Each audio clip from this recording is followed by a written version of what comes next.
We'll guide you through how to stay updated on Figma news effortlessly. If you find this helpful, consider subscribing and liking the video. First, open your web browser and go to Figma's official website. Once you're there, scroll down to the bottom of the homepage. You'll find a section called Resources. Click on Resources and then select Blog from the drop-down menu. This will take you to Figma's blog, where they regularly post the latest news, updates, and insights about their platform.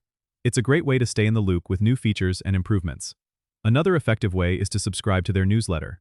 You can do this by going back to the homepage and looking for the newsletter subscription box, usually located near the bottom. Enter your email address and hit subscribe.